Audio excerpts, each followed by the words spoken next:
ശരിക്കും ഈ സിനിമയൊക്കെയാണ് 100 കോടിയും 300 കോടിയൊക്കെ അടിക്കേണ്ടത്. പക്ഷെ അൺഫോർച്ചുനേറ്റ്ലി അർഹിക്കുന്ന വിജയം ഈ സിനിമകൾക്ക് ലഭിക്കുന്നില്ല. ആ ലിസ്റ്റിലേക്കുള്ള ഏറ്റവും റീസെന്റ് അഡിഷൻ ആണ് Eko. From the makers of Kishkindha Kaandam എന്ന് കേട്ടപ്പോൾ തന്നെ ഒരു മിനിമം ക്വാളിറ്റി സിനിമയിൽ പ്രതീക്ഷിച്ചിരുന്നു. പക്ഷെ അതിനേക്കാൾ ഒരുപാട് മുകളിലാണ് സിനിമ ഡെലിവറി ചെയ്തത്. ഒരു സിനിമയുടെ ഏറ്റവും സ്ട്രോങ് ഏരിയ ആകേണ്ടത് സ്ക്രിപ്റ്റ് ആണ്. അപ്പോഴാണ് സിനിമയും സ്ട്രോങ് ആകുന്നത്. ഇവിടെ അത് തന്നെയാണ് സംഭവിച്ചിരിക്കുന്നത്. വളരെ വളരെ സ്ട്രോങ് ആയ ഒരു സ്ക്രിപ്റ്റ് ആണ് ഈ സിനിമക്കുള്ളത്. സിനിമ തുടങ്ങുന്ന സമയം തൊട്ട് സിനിമ അവസാനിക്കുന്നവരെ കാണുന്ന ആൾക്കാർക്ക് അത് നല്ല രീതിയിൽ തന്നെ ഫീൽ ആവുകയും ചെയ്യുന്നുണ്ട്. ഓരോ കഥാപാത്രങ്ങളുടെയും ആർക്കും വളരെ ബ്രില്യന്റ് ആയിട്ട് തന്നെ ഡെവലപ്പ് ചെയ്തിട്ടുണ്ട്. സിനിമ തുടങ്ങുമ്പോൾ തൊട്ട് തീരുന്നവരെ ആ ഒരു ക്യൂരിയോസിറ്റി പ്രേക്ഷകന്റെ ഉള്ളിൽ ഉണ്ടായിക്കൊണ്ടാണ് സിനിമ മുന്നോട്ട് പോകുന്നത്. ഓരോ ട്വിസ്റ്റ് എത്തുമ്പോഴും നമ്മൾ കുറച്ച് പ്രൊഡിക്ഷൻസ് ഒക്കെ നടത്തും. ഇങ്ങനെയായിരിക്കും സംഭവിക്കാൻ പോകുന്നത്, അങ്ങനെയായിരിക്കും സംഭവിക്കാൻ പോകുന്നത്, അവൻ ഇതായിരിക്കും, ഇവൻ അതായിരിക്കും എന്നൊക്കെ.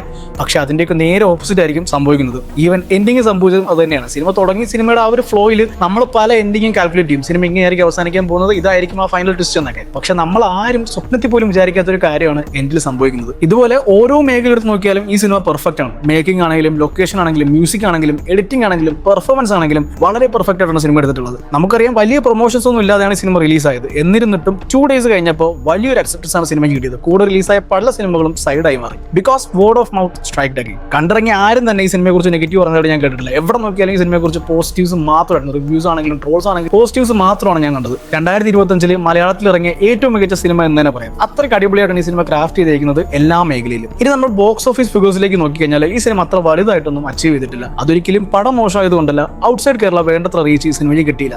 അതുകൊണ്ട് തന്നെ കളക്ഷൻ കുറഞ്ഞു. കളക്ഷൻ കൊണ്ടല്ല ഒരു സിനിമയുടെ നിലവാരം അളക്കേണ്ടത് എന്ന് എനിക്ക് നന്നായിട്ട് അറിയാം. പക്ഷേ ഇങ്ങനെയുള്ള സിനിമകൾ ബാക്കിയുള്ള ഇൻഡസ്ട്രികളിലും ഹിറ്റാവുക എന്നുള്ളത് നമ്മുടെ ആവശ്യമാണ്. അങ്ങനെ മാത്രമേ നമ്മുടെ സിനിമയുടെ നിലവാരം ലോകം മുഴുവൻ അറിയുകയുള്ളൂ. ഈ വർഷം തന്നെ 100 കോടിയും 200 കോടിയും ഒക്കെ അടിച്ച ഒരുപാട് സിനിമകളുണ്ട്. പക്ഷെ ഞാൻ ഉറപ്പിച്ച് പറയാം, ആ സിനിമകളെക്കാളൊക്കെ കണ്ടന്റുള്ള സിനിമയാണ് ഈക്കോ. ആ സിനിമകൾക്ക് പോലുള്ള റീച്ച് ഈ സിനിമയും അർഹിക്കുന്നുണ്ട്. അത് സിനിമയുടെ മേക്കേഴ്സിന് വേണ്ടിയിട്ട് മാത്രമല്ല, ഇങ്ങനെയുള്ള സിനിമകൾ കാരണമാണ് നമ്മുടെ ഇൻഡസ്ട്രി അറിയപ്പെടേണ്ടത്.